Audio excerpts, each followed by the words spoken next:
जय Hind future officers, कैसे हो आप सभी लोग। स्वागत है आपका आज की इस वीडियो में। आज की इस वीडियो में बात करेंगे सीएपीएफ असिस्टेंट कमांडेंट एग्जाम 2025 के 125 दिनों के स्टडी प्लान के बारे में। दोस्तों इस वीडियो में स्पेसिफिकली हम पेपर 1 के बारे में डिस्कस करने वाले हैं दोस्तों, तो ये वीडियो एंड तक जरूर देखिए। आप में से बहुत सारे लोग ऐसे होंगे जो अभी जस्ट प्रिपरेशन स्टार्ट कर रहे हैं। काफी लोगों ने ऑलरेडी प्रिपरेशन अपनी कर ली है, रिवीजन मोड में आप लोग आ चुके हो। काफी लोग ऐसे जिन्होंने एग्जाम जो है ऑलरेडी दिया हुआ है but still unable to qualify this exam in 2024 2023। तो ये वीडियो आप सब लोगों के लिए इंपॉर्टेंट होने वाली है। कैसे जो है आप बचे हुए 125-30 दिनों का यूटिलाइजेशन करके इस एग्जाम को इंश्योर कर सकते हो कि आपका एग्जाम जो है, रिटर्न एग्जाम जो है वो क्वालिफाई हो जाए। चलिए शुरुआत करते हैं आज की इस वीडियो की दोस्तों। सीएपीएफएससी एग्जाम को 125 दिनों में कैसे जो है क्वालिफाई आपको करना है, उन सब टॉपिक के ऊपर बात करेंगे। सबसे पहले दोस्तों, आपके मन में, काफी लोगों के मन में डाउट आ रहा होगा कि क्या इतने कम समय में जो है एग्जाम क्वालिफाई हो सकता है, क्या मैं अभी से अगर तैयारी करना शुरू करूं तो ये एग्जाम क्वालिफाई हो सकता है, मैंने अभी तक कुछ नहीं पढ़ा है। ठीक है, इन सब चीजों के थॉट्स जो है आपके माइंड में बेसिकली आ रहे होंगे। ठीक है, तो सबसे पहला जो काम आपको करना है ना, डिटरमिन हो जाइए अपने लक्ष्य को लेके। ठीक है, अगर आप ये सोचते ही रहोगे कि होगा नहीं होगा तो नहीं होगा, फॉर श्योर लिखा हुआ है फिर तो कि होगा नहीं। ठीक है, अगर ये सोच लिया कि मुझे करना है, एट एनी कॉस्ट करना है, देखी जाएगी जो होगा, मैं मैदान में कूद पड़ा हूं, तो डेफिनेटली कुछ ना कुछ हो सकता है। अगर ये सोचते ही रहोगे तो नहीं होगा भाई। ठीक है, तो सबसे पहले अपना इरादा पक्का करो, करना है तो करना है, नहीं करना है तो छोड़ दो, फिर कोई फायदा नहीं है, टाइम वेस्ट कर रहे हो। ठीक है, दूसरी चीज, जितने भी लोगों ने फॉर्म नहीं भरा है, सबसे हाथ जोड़ के रिक्वेस्ट है, आज जो है 18 तारीख हो चुकी है already, please don't waste a single day also. ठीक है, अपना फॉर्म कल ही भरिए। रीजन बीइंग, काफी लंबा प्रोसेस जो इन्होंने कर दिया है, डेफ वगैरह इंक्लूड कर दिया है इस बार, तो काफी बच्चों को दिक्कतें आ रही हैं। अब गलती क्या करेंगे, आप अभी तो भर नहीं रहे हो, लास्ट डेट वाले दिन आप जागोगे, जाके भरने की कोशिश करोगे, कुछ ना कुछ जो है छोटी मोटी चीज ऊपर नीचे हो जाएगी और आपका फॉर्म नहीं भरा जाएगा। ठीक है, तो प्लीज ये स्टुपिडिटी मत करो, जाके अभी जो है अपना फॉर्म भरिए। ठीक है, चलो आगे बढ़ते हैं। मन में क्वेश्चन आता है, क्या सीएपीएफ एग्जाम इतने कम दिनों में क्रैक कर पाना पॉसिबल है? मैं ये नहीं कहूंगा कि 100% पॉसिबल है, डिपेंड करता है आपकी मेहनत के ऊपर, डिपेंड करता है आप जो 125 दिन आने वाले हैं उसमें कैसी मेहनत करते हो। ठीक है, डिपेंड करता है आपका बैकग्राउंड कैसा है, आपने एजुकेशन में क्या किया है। ठीक है, बहुत सारे फैक्टर्स के ऊपर डिपेंड करता है, बट कोशिश करोगे तो कहीं ना कहीं तो पहुंच ही जाओगे। ठीक है, मैं ये नहीं कह सकता कि आपका 100% हो ही जाएगा, लेकिन कोशिश करोगे तो डेफिनेटली होने के चांसेस है। सोचते रहोगे तो नहीं होगा, इतना तो कंफर्म है। ठीक है ना, चलिए आगे बढ़ते हैं। टारगेट क्या है, तो पहले आपको ना अपने दिमाग में सब चीजें निकाल के ना, आपके जो माइंड में जो जो क्वेश्चन भरे हुए हैं बहुत सारे, सब चीजें निकाल के, सीधा सिंपल सा चीज है भाई, 600 नंबर का पूरा पेपर होता है, पेपर 1 250 नंबर का, पेपर 2 200 नंबर का, इंटरव्यू 150 नंबर का। तो इंटरव्यू तक तो अभी जा ही नहीं सकते क्योंकि रिटर्न एग्जाम क्वालिफाई नहीं होगा, तो इंटरव्यू में जाके करोगे क्या। ठीक है, मेन टारगेट है आपका पेपर 1 के 250 मार्क्स, पेपर 2 के 200 नंबर, टोटल जो है आपके 450 मार्क्स का जो है आपका यहाँ पे मामला है। इन 450 मार्क्स में से नंबर आपको लाने हैं जिसकी वजह से आपका एग्जाम क्वालिफाई हो सकता है। ठीक है, और एक ओवरऑल भी कि भाई इंटरव्यू भी क्वालिफाई करना है, हालांकि वो बाद में आ जाएगा, कोई दिक्कत नहीं है। टारगेट क्लियर कट सेट कर लो अपने दिमाग में, भाई 600 में से मुझे 350 नंबर लाने हैं। मुझे नहीं पता रैंक कौन सा मिलेगा, मुझे अपना नाम फाइनल मेरिट लिस्ट में चाहिए। ठीक है, उसके लिए आपको 350 नंबर लाने हैं। पेपर 1 में 140 से 150 लेके आओ, पेपर 2 में 100 नंबर लेके आओ, इंटरव्यू में 100 नंबर लेके आओ। 5-7 ऊपर नीचे तीनों में कर लोगे, कोई इशू नहीं आएगा आपको। ठीक है, पेपर 1 में 150 आ जाएंगे, पेपर 2 में 95 आ जाएंगे, इंटरव्यू में 105 ले आओ, 110 ले आओ। ठीक है, तो ये चीजें डुएबल है, तो ये मन में अपना टारगेट सेट कर लो। अब बात आती कि ये अचीव कैसे होगा, प्रोसेस है पूरा। ठीक है, वैकेंसी जैसा आपको पता है 357 है, ज्यादा से ज्यादा बढ़ेंगी तो कितना, 357 यानी कि 360 के आसपास है, और 13-15 वैकेंसी बढ़ा लो, 370 से ज्यादा तो नहीं होंगी। ठीक है, ये चीज ध्यान रखना आप, क्योंकि ऑलरेडी जो है चीजें आउट है, सब चीजें पता चल चुका है वैकेंसीज के बारे में, 1-2 डिपार्टमेंट में थोड़ी बहुत बढ़ेगी तो बढ़ेगी। ठीक है ना, चलिए आगे आता है। देखिए, जब हमारे पास समय कम होता है ना, तो हमें चीजों को इंपॉर्टेंस के हिसाब से प्रायोरिटाइज करना चाहिए कि कौन सा सब्जेक्ट मेरे लिए ज्यादा रेलेवेंट है, कम मेहनत में ज्यादा आउटपुट कैसे निकाला जाए। ठीक है, इसको बोलते हैं कॉस्ट टू बेनिफिट एनालिसिस। ठीक है, कि मैं अगर किसी चीज को 30 घंटे करने में दे रहा हूं, क्या मुझे उसका आउटपुट मिलेगा उतना, या फिर मैं कुछ और काम कर लूं उस 30 घंटे में, वहां पे ज्यादा आउटपुट मिल जाए। ठीक है, तो ये सब्जेक्ट वाइज लगाया मैंने चीजें। ठीक है, पॉलिटी के आपके यूजुअली 12 क्वेश्चन आते हैं, हिस्ट्री 15 क्वेश्चन, साइंस 28 से 30 क्वेश्चन, ज्योग्राफी 18 से 20, डिफेंस का 2024 में कोई क्वेश्चन नहीं था, इकोनॉमिक्स के 12 क्वेश्चन, एनवायरमेंट का 0 क्वेश्चन, मिसलेनियस 4 से 5, इसमें कंप्यूटर वगैरह भी आ गया था, करंट अफेयर 18 और मैथ एंड रीजनिंग 20 क्वेश्चन। ठीक है, तो ये टोटल आपके सब्जेक्ट है जो आपको प्रिपेयर करने हैं। अब मैं कहूंगा कि क्या इनमें सारे सब्जेक्ट ऐसे जो आपको प्रिपेयर करने चाहिए? No, not at all. Reason being, देखो अगर परफेक्शन के पीछे भागोगे, अगर हर चीज कवर करने के पीछे भागोगे तो कहीं ना कहीं एग्जाम आपका छूटेगा फॉर श्योर, ठीक है, क्योंकि चीजें बहुत सारी करने के लिए है और समय बहुत कम है हमारे पास, ठीक है ना। तो इन सब चीजों में से हमें जो है प्रायोरिटाइज करके वो चीजें निकालनी है जो हमें कम मेहनत में ज्यादा फल देगी, ठीक है। सबसे पहले सब्जेक्ट का रेशो देख लो किस हिसाब से आपको कवर करने हैं। साइंस सबसे इंपॉर्टेंट है, 28 से 30 क्वेश्चन यहां पे आ रहे हैं, तो मान के चलो आप बहुत इंपॉर्टेंट सब्जेक्ट है।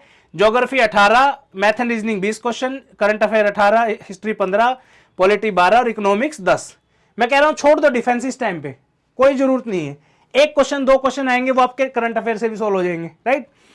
एनवायरमेंट बचा, गिने चुने 15 से 20 पेज आपको पढ़ने हैं। अलग से मत शंकर आईएएस उठाओ, उसका रेलेवेंस नहीं है सीएपीएफ में, प्लीज अंडरस्टैंड दिस थिंग, ठीक है ना। तो ये चीजें करनी है आपको। सब्जेक्ट पता चल गए, अब एक एक सब्जेक्ट की गुद्दी पकड़ो और उसको पढ़ना स्टार्ट करो, ठीक है। अब मैं देख रहा हूं ना बच्चों के साथ दिक्कत पता है क्या है, आज 125 डेज की स्ट्रेटेजी वाली वीडियो देख रहे हैं, कल को किसी दूसरा कोचिंग जो है वो 120 दिन की डाल देगा, परसों हम ही 100 दिन की डाल देंगे, 20 दिन बाद फिर 90 दिन वाली आ जाएगी 3 महीने की। तो आप स्ट्रेटेजीज में उलझे रहोगे, ठीक है। प्लान करके एग्जीक्यूट करो ना यार उसको, ठीक है। मेन चीज है एग्जीक्यूशन। अब देखोगे बहुत बड़े बड़े हर दूसरे आदमी के पास भारत में बिजनेस आइडिया है, पर क्या सब बिजनेस कर पाते? नहीं कर पाते। रीजन बीइंग एजुकेशन पॉसिबल नहीं उनके लिए, ठीक है ना। एग्जीक्यूशन मतलब वो चीज को पॉसिबल करना। आपने प्लान बना लिया पूरा 125 दिन में ये कर दूंगा वो कर दूंगा फलाना ढिमकाना, करा कुछ है नहीं, सिर्फ पेन पेपर पे ही प्लान है आपका। इंप्लीमेंट तो करो, शुरू तो करो उसको, ठीक है ना। तो ये चीजें, तो अपने सब्जेक्ट को अपने हिसाब से प्रायोरिटाइज करो, क्वेश्चन के हिसाब से मैंने आपको बता दिया। अब इसमें से ऐसा हो सकता है कि किसी बच्चे का ज्योग्राफी बहुत अच्छा है, ठीक है, तो मैं ये नहीं कहूंगा कि बिल्कुल इग्नोर कर दो, पढ़ लेना, लेकिन थोड़ा कम टाइम दो ज्योग्राफी को। आपका मान लो हिस्ट्री वीक है तो हिस्ट्री को थोड़ा सा ज्यादा टाइम दो। मैथ एंड रीजनिंग वीक है, पता है 20 क्वेश्चन आने, तो दो ना यार इसको टाइम। ऐसे ऐसे बच्चे हैं क्वेश्चन पूछते हैं मुझसे, सर 125 क्वेश्चन आते हैं, मैथ और रीजनिंग छोड़ दूंगा तो क्या मैं पास हो जाऊंगा? बिल्कुल पास नहीं होगे। कोई सब्जेक्ट आप छोड़ के जाओगे इन सब्जेक्ट्स में से, you are not going to qualify the exam, ठीक है, समझिए इस चीज को। रीजन बीइंग, मान के चलो आपने पॉलिटी को हल्के में लिया, 12 क्वेश्चन आ रहे हैं यहां से कि सर 12 में तो क्या ही फर्क पड़ता है, छोड़ देता हूं। सोचो एक सब्जेक्ट और इसके साथ मुश्किल आ गया, फिर कहां जाओगे आप? ये तो वैसे ही छूट गया आपके, दूसरे नंबर नहीं ला पाओगे, होगे मेरिट से बाहर, समझ रहे हो आप। तो इन चीजों को ध्यान रखिए थोड़ा सा। अब आती है book list for paper 1 and how to study effectively. कौन सी ऐसी बुक है, टू द पॉइंट चीजें बता दो सर, मैं तो वो फॉलो करने के लिए रेडी हूं, ठीक है, वो बता देते हैं। सब्जेक्ट्स का बता दिया मैंने आपको, ये 7 सब्जेक्ट आपको प्रिपेयर करने अच्छे से, बिल्कुल ठीक है। इसमें सब आ गया आपके, साइंस आ गया, ज्योग्राफी आ गया, पॉलिटी आ गया, हिस्ट्री आ गया, math and reasoning, current affair, economics. इन सबको जोड़ोगे तकरीबन 115 क्वेश्चन आपके यहाँ पे बन जाएंगे। इन 115 में से मेक श्योर कर लो कि मुझे 70% क्वेश्चन ठीक करने हैं। You are in the merit list, ठीक है, कोई रोकने वाला नहीं है। शेड्यूल और टाइम 125 दिनों के हिसाब से आपको बनाना है, ठीक है। मार्च का कुछ टाइम बचा हुआ है हमारे पास, अप्रैल पूरा है, मई पूरा, जून पूरा, जुलाई पूरा, ठीक है। हमारा जो फोकस रहता है वो क्या फोकस रहता है? पहले हम पढ़ेंगे, फिर उसको रिवाइज करेंगे, फिर उसको प्रैक्टिस करेंगे। कन्वेंशनल स्ट्रेटेजीज, ठीक है, जनरली ऐसा ही होता है। पहले हम किसी बुक को पढ़ते हैं, एनसीईआरटी को, एक बार समझ में नहीं आई, फिर दोबारा पढ़ेंगे, फिर उसको रिवाइज करेंगे, उसके बाद क्वेश्चंस लगाते हैं। This is the current scenario जो आप देखते हो, बेसिकली आप भी फॉलो करते होंगे।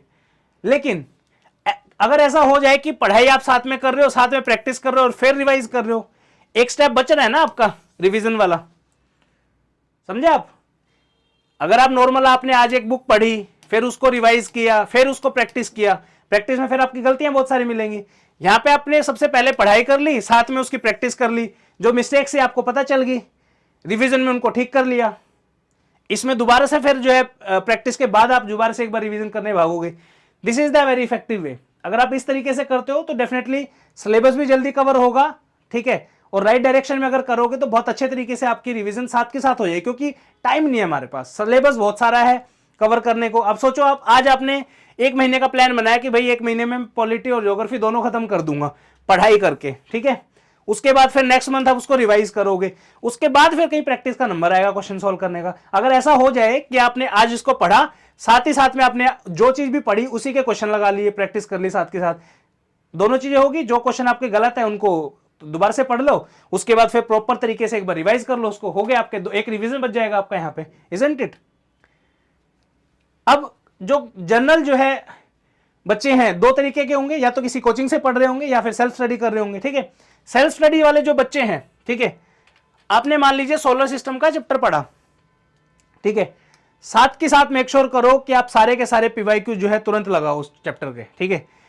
टाइम वेस्ट नहीं करना है। रीजन बीइंग, अगर टाइम वेस्ट अभी हो जाएगा आपका तो डेफिनेटली हमारे पास ऑलरेडी बहुत कम टाइम है, please don't waste a single minute, ठीक है। प्रोसेस क्या है वो मैं आपको बता रहा हूं। चैप्टर पढ़ा आपने ज्योग्राफी का सोलर सिस्टम, तुरंत जो है पीवाईक्यू सॉल्व करो। आज के दिन one of the best resource available है आपके पास एट बेस्ट प्राइस, ठीक है। क्या है, यूनिवर्स एंड सोलर सिस्टम आपने पढ़ा, क्वेश्चन मिल गया आपको सारे के सारे। कौन से क्वेश्चन है, CAPF, CDS, NDA, CISF, CSC, geologist exam, CBI, DSP, ठीक है, सीएसएफ, एसी, एलडीसी, सब एग्जाम के अगर सोलर सिस्टम से कोई भी क्वेश्चन आया तो आपको इस टेस्ट में मिल जाएगा, ठीक है। आपने चैप्टर पढ़ा इंटीरियर ऑफ अर्थ, ठीक है, अर्थक्वेक वेव, फलाना ढिमकाने, सब कुछ, सारे क्वेश्चन आपको एक जगह मिल जाएंगे, ठीक है। ये क्या प्रोसेस है, ये है आप जब एनसीईआरटी पढ़ रहे हो उसके साथ में क्वेश्चन अगर आपको सोल्व करने तो ये कोर्स आप देख सकते हो। कोर्स का नाम जो है यूपीएससी ऑल इन वन है, यहाँ पे आप चेक कर लो, UPSC all in one available है पीवाईक्यू 247 ऐप के ऊपर, ठीक है। जाइए चेकआउट करिए अभी। One of the best thing you can ever choose in your life in CAPF preparation और सीएससी और सीडीएस प्रिपरेशन, ठीक है। कोचिंग वाले हैं, I don't know about other coaching institute जो सीएपीएफ की तैयारी कराते हैं। स्टडी फंडा का क्या प्रोटोकॉल है, सोलर सिस्टम का लेक्चर पढ़ाया मैंने खुद, जो है ज्योग्राफी कवर की है उसमें सारे लेक्चर पढ़ाया, साथ में जो है आपका ये टॉपिक है, टॉपिक के साथ में पीवाईक्यूज करा दिए, ठीक है। For example important facts related to big bang, पूरा थ्योरी कराई, नेक्स्ट स्लाइड पे बिग बैंग थ्योरी के ऊपर क्वेश्चन करो भाई सॉल्व तुरंत अभी। तो जो कॉन्फिडेंस आपको इस तरीके से आता है वो कॉन्फिडेंस कैसे आएगा आप खुद बताओ, ठीक है। हालांकि ये जो पैटर्न है कोई भी कोचिंग फॉलो नहीं करता है, सिर्फ और सिर्फ स्टडी फंडा में आपको देखने को मिलेगा, टॉपिक के साथ में ही आपको पीवाईक्यूज मिल जाएंगे, ठीक है, हर चैप्टर के साथ में। आपने इंटीरियर ऑफ अर्थ पढ़ा, साथ में आपके इंटीरियर ऑफ अर्थ के जो भी क्वेश्चन है वो आपको तुरंत सोल्व कराया मैंने खुद लेक्चर के अंदर, ठीक है। तो ये तरीका है दोस्तों, इन दोनों में से जो बेस्ट आपको लगे, खुद से तैयारी कर रहे हो यूपीएससी ऑल इन वन के जाके क्वेश्चन सोल्व कर लो। कोर्स अगर आप ज्वाइन कर रहे हो स्टडी फंडा का तो उसमें तो हमने करा ही रखे हैं सारे के सारे साथ के साथ, ठीक है। तो ये चीज है। उसके बाद जो है ये सब चीजें जो मैंने आपको बताई जो कोर्स वाली है, ये वाले बैच के अंदर सारी की सारी चीजें हमने इंक्लूड करी है, हर सब्जेक्ट के लिए किया है। पॉलिटी का आपने प्रेसिडेंट पढ़ा, तुरंत प्रेसिडेंट के सारे क्वेश्चन मैंने उसमें सोल्व कराए हैं, ठीक है। आपने ज्योग्राफी में लैंडफॉर्म का चैप्टर पढ़ा, पूरा लैंडफॉर्म का चैप्टर पढ़ाया, साथ के साथ हर लैंडफॉर्म के क्वेश्चन सारे सोल्व करा दिए उसमें, ठीक है। इससे ज्यादा आप बताओ क्या लोगे, टॉपिक पढ़ा, क्वेश्चन सोल्व करिए, अगली बार रिवाइज जो करोगे आप, एक रिवीजन का टाइम आपका डायरेक्टली बच रहा है। अंडरस्टैंड दिस थिंग, ठीक है। ये कोर्स है हमारा, बेस्ट ऑफर आज जो है इसके ऊपर मैं दे रहा हूं। जो लोग इस वीडियो के थ्रू जो है जाने वाले हैं स्टडी फंडा ऐप पे, कूपन कोड अप्लाई करना दोस्ती, कोर्स की जो फीस है वो 9000 है, तुरंत जाके अप्लाई करो, 4799 में आपको कोर्स मिल जाएगा दोस्तों, ठीक है। Complete course with live classes for the paper 2। There is not a single coaching institute in CAPF जो आपको लाइव क्लासेस में पढ़ाता है, हम पढ़ाते हैं यहाँ पे, ठीक है। जिनको सिर्फ पेपर 2 ज्वाइन करना है जाके जो है ये वाला कोर्स ज्वाइन कर सकते हो। फीस 6999 है, कैंसिल आउट होके जो है सिर्फ और सिर्फ 5500 रुपए आपको पे करने हैं। Paper 2 complete live with test series, with paper 1 test series, जो भी आपको सुटेबल लगे आप जाके चेक कर सकते हो, ठीक है। अब बात आती है सिलेबस कैसे कंप्लीट करना है, तो 2 पार्ट में इसको डिवाइड करो। 125 दिनों को 90 से 100 दिनों में जो है हमें पढ़ के रिवाइज करना है साथ के साथ। उसके बाद एक रिवीजन हमें करनी है 100 दिन के जो बाद वाला जो टाइम बचेगा, 25 से 30 दिन जो बचेंगे, ठीक है। उसके बाद मेक अ वीकली शेड्यूल, ऐसा शेड्यूल आपको बनाना है जो 6 दिन प्लस 1 का हो। 6 दिन पढ़ाई करो, साथ में जो रिवीजन आपकी चल रही है वो भी चलती रहेगी, 7वें दिन जो भी आपने पूरे हफ्ते में पढ़ा उसको रिवाइज करो। Don't make monthly plan, reason being monthly plan is the worst thing you can ever do. Plan कर लो भाई पूरा कि भाई मैं पूरे महीने में ये सब्जेक्ट खत्म करूंगा। ट्रैकिंग जो है वीकली बेसिस पे रखिए, डेली पॉसिबल नहीं होती है तो वीकली करिए प्लीज, कि एक वीक में मुझे ये सब टॉपिक खत्म करने हैं, ठीक है। इस तरीके से चलिए। नेक्स्ट आता है डोंट रन बिहाइंड परफेक्शन। अगर आप परफेक्शन के पीछे भागोगे तो एग्जाम क्वालिफाई नहीं हो पाएगा दोस्तों, please understand this thing. Perfection से मेरा क्या मतलब है, 28 से 30 क्वेश्चन आ रहे हैं आपके, ठीक है। ये मत सोचो कि मैं 30 में से 30 कैसे ठीक कर दूं, 30 में से 28 कैसे ठीक कर दूं, 27 कैसे कर दूं, 26 कैसे कर दूं। Your target should be completely simple. क्या टारगेट होना चाहिए भाई, 30 क्वेश्चन आ रहे हैं, 30 क्वेश्चन में से मेरा टारगेट है कि 20 क्वेश्चन सोल्व हो जाए तो बढ़िया मजा आ जाए, 22 अगर हो गए तो भगवान धरती के ऊपर उतर आएंगे। डोंट ओवर एक्सपेक्ट, ठीक है। ज्योग्राफी है 18 क्वेश्चन आ रहे हैं, मत सोचो मुझे 16 करने 17 करने, नहीं 12 करने हैं, 14 तक हो जाए तो भगवान नीचे आ जाएंगे, कोई दिक्कत नहीं, ठीक है। 18 क्वेश्चन करंट अफेयर के हैं, डोंट टारगेट फॉर 17 18 में से 18 कर दूंगा, नहीं 13 क्वेश्चन करो, 14 क्वेश्चन करो, मोर देन एनफ। पॉसिबल इतना ही, उससे ज्यादा है भी नहीं, सच बता रहा हूं आपको। तो एक्स्ट्रा परफेक्शन जो है ना उसके पीछे मत भागो कि एक करंट अफेयर मैगजीन पढ़ ली, एक और पढ़ रहे हो, क्यों, इससे तो टोटल 14 क्वेश्चन आएंगे, 4 क्वेश्चन के लिए और कुछ पढ़ लेता हूं, क्या पता वहां से आ जाए। दूसरा सब्जेक्ट एक्स्ट्रा रिवाइज करो ना यार, वहां से क्वेश्चन बन जाएंगे आपके, राइट। ये आपका daily study of 7 to 8 hours minimum. अगर आप 7 से 8 घंटा अगर डेली नहीं पढ़ रहे हो तो कोई फायदा नहीं है तैयारी करने का दोस्तों, ठीक है। पहले अगर आपने बहुत चीजें पढ़ी हुई हैं तो भी आपको 4 से 5 घंटे मिनिमम पढ़ना पड़ेगा। अगर आप बिल्कुल फ्रेशर हो, फर्स्ट टाइम एग्जाम देने वाले हो और आपको लग रहा है 3-4 घंटे पढ़ के आपका हो जाएगा, तो नहीं होगा, ठीक है। कड़वी है पर सच्चाई है, ठीक है। 2 सब्जेक्ट उठाओ डेली बेसिस पे और एक पेपर 2 की प्रैक्टिस का उठाओ। टफ सब्जेक्ट उठाओ पहले, जो भी आपको मुश्किल लगता है वो, और जो एक सब्जेक्ट उठाओ जो आपको आसान लगता है, ठीक है। दोनों सब्जेक्ट कवर करो। उसके बाद पेपर 2 की क्लासेस, अगर कोई कोर्स ज्वाइन कर रखा है तो क्लासेस ज्वाइन कर, वो कर लो सॉल्व, और टेस्ट अगर ज्वाइन किया हुआ है तो टेस्ट दे लो, ठीक है। ऑन द डेली बेसिस है ये। वीकेंड पे जो भी आपने पेपर का इसका जो पढ़ा है सब्जेक्ट का वो रिवाइज करो, इसका जो पढ़ा है वो रिवाइज करो। पेपर 2 के लिए वीकली जो है प्रैक्टिस कर सकते हो आप। बुक्स की बात आती है कि कौन सी बुक से क्या करना है सर, ठीक है। बहुत सारी बुक्स है मार्केट में, बहुत चीजें कंटेंट भरा पड़ा है, सबकी गाइडेंस है, इधर उधर ये कर लो वो कर लो, ठीक है। 28 क्वेश्चन आएंगे, टारगेट शुड बी 22-23 मैक्सिमम। इतने क्वेश्चन आगे भगवान उतर आएंगे नीचे, ठीक है। सिर्फ और सिर्फ 9वीं और 10वीं क्लास के एनसीईआरटी पढ़िए, ठीक है। 11th-12th की मैं नहीं कहूंगा आपको पढ़ने के लिए, रीजन बिंग ना तो आपको टॉपिक मिलेंगे, ठीक है। खुद से ढूंढने बैठोगे तो 3-4 दिन वैसे खराब कर दोगे जो कि आपके पास नहीं है। Please do let me know, I will make a dedicated video for you. 11th-12th के कौन से टॉपिक आपको पढ़ने हैं वो रिसर्च मैं आपके लिए कर दूंगा, कोई चिंता करने की बिल्कुल बात नहीं है। प्लीज हमें बताइए, ठीक है, ताकि आपका टाइम बच सके। मेन जो मुद्दा है सारा वो टाइम का खेल है, ठीक है। मैं बच्चों को देखता हूँ अलग अलग टेलीग्राम ग्रुप्स में, भाई 5,000 का कोर्स है, बहुत महंगा कोर्स है। भाई 5,000 का कोर्स है, मैं ये नहीं कह रहा हूँ कि मैं बहुत बड़े घर से आता हूं तो मेरे लिए 5,000 की वैल्यू नहीं है। I understand the value, time की तो वैल्यू समझो। इस बार आप लगे हुए पैसे बचाने में 1,000, 2,000, 3,000 बचा लो आप, कोई दिक्कत नहीं है। जस्ट एज्यूम इन सब स्टूपिडिटी की वजह से आपका एग्जाम क्वालिफाई नहीं हुआ, पूरा साल का सर्कल दोबारा घूमेगा। जो एग्जाम आपका 25 में रिटर्न क्वालिफाई हो सकता था 26 पे जाएगा वो, ठीक है। अगर 25 वाला एग्जाम क्वालिफाई हो गया, जल्दी ज्वाइनिंग मिलेगी 1 साल सीएपीएफ के अंदर, 15 लाख का पैकेज है असिस्टेंट कमांडेंट का, ठीक है। तो अगर 5,000 रुपये के चक्कर में अगर आप 15 लाख का नुकसान कर सकते हो तो चॉइस आपकी है, ठीक है ना। या फिर आपको खुद पे भरोसा नहीं है, ये चीजें भी समझो आप, ठीक है। तो वीडियो अगर बनानी हो और 11th-12th के टॉपिक्स की बताना मुझे, ठीक है। ज्योग्राफी के लिए सिंपल स्टेट 4 बुक हैं, ये कवर करनी है आपको। अगर पढ़ी है तो बहुत बढ़िया है, नहीं पढ़ी है तो पढ़नी पड़ेंगी, इसका कोई अल्टरनेट सॉल्यूशन नहीं है, ठीक है। अगर आपको लग रहा है कि कुछ भी अलग पढ़ लोगे तो नहीं होगा भाई, सीधी सी बात है, ठीक है। रिपीटर्स 11th-12th के एनसीईआरटी कर लो, साथ में मैपिंग जो है आप कर सकते हो। स्टडी फंडा की one of the best mapping book है, अवेलेबल है मार्केट के अंदर, ऑफलाइन भी है ऑनलाइन भी है। स्टडी फंडा ऐप पे जाके कर सकते हो, लिंक जो है डिस्क्रिप्शन में मिल जाएगा। पूरी कंप्लीट मैपिंग इसमें कवर्ड है दोस्तों आपकी, ठीक है। पॉलिटी के लिए don't run for whole book, ठीक है। गलती क्या करते हैं बच्चे, पूरी बुक को पढ़ रहे हैं, भाई नहीं आएंगे क्वेश्चन वहां से।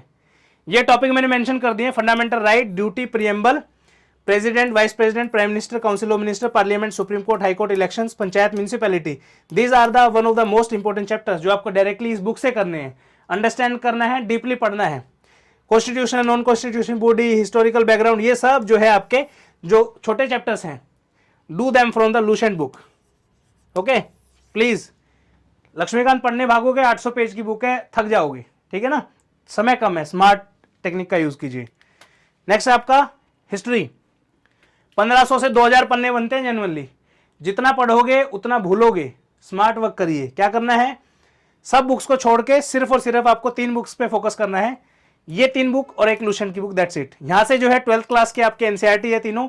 प्लीज एक एक वर्ड, एक एक लाइन, एक एक पैराग्राफ अच्छे से दिल में बसा लो। साथ में लूसेंट से जो है पूरे 150 पन्ने हैं, पूरे के पूरे रट लो, ठीक है। जियो साइंटिस्ट के पेपर में इन तीनों बुकों से जो है, ये एनसीईआरटी है आपकी, इन तीनों बुकों से जो है 6 से 7 क्वेश्चन आए हैं। भगवान से ऐसे दुआ करूंगा कि आपके एग्जाम में भी डायरेक्टली इससे क्वेश्चन आए। पहले आए हुए हैं, बीच में इन्होंने इधर उधर के क्वेश्चन पूछने शुरू कर दिए थे अलग अलग बुक से, बट अभी लाइन पे आने वाले हैं वापस, ठीक है।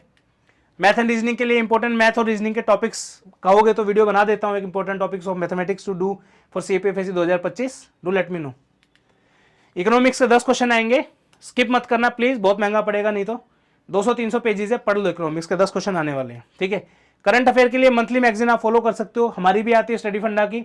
उसके बाद जो है आपका अदर मार्केट में सीपीएफ की भी आती है। कोई भी करंट अफेयर कर लो किसी भी कोचिंग इंस्टीट्यूट का, जो आपको बेस्ट लगे, बढ़िया है, सबके अच्छे हैं।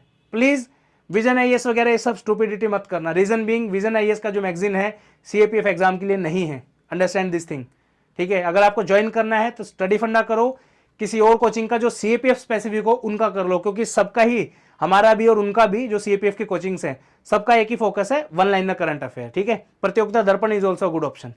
Choose wisely. लास्ट जो टाइम आपका एग्जाम हुआ था 2024 का, उसमें 18 में से 14 क्वेश्चन हमारे करंट अफेयर के डायरेक्ट वर्ड बाय वर्ड थे, ठीक है। चलिए एनवायरमेंट के लिए 2 क्वेश्चन आते हैं।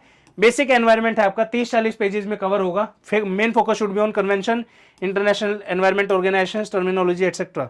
शंकर आईएएस मत पढ़िए इसके लिए, please save your time, okay. अगर आपको ऐसी स्ट्रेटेजी वीडियो पेपर 2 के लिए चाहिए, do let me know, I will definitely make a video in detail for paper 2 as well. So in today's video that's it. अगर आपको ये कोर्सेज ज्वाइन करने हैं तो कूपन कोड लिखिए दोस्ती, 1500 का डिस्काउंट दोनों कोर्सेज पे आपको मिल जाएगा। लिंक वीडियो की डिस्क्रिप्शन में। आज की वीडियो में इतना ही, मिलते हैं नेक्स्ट वीडियो में, तब तक के लिए बहुत बहुत धन्यवाद। हैव अ गुड डे, जय हिंद।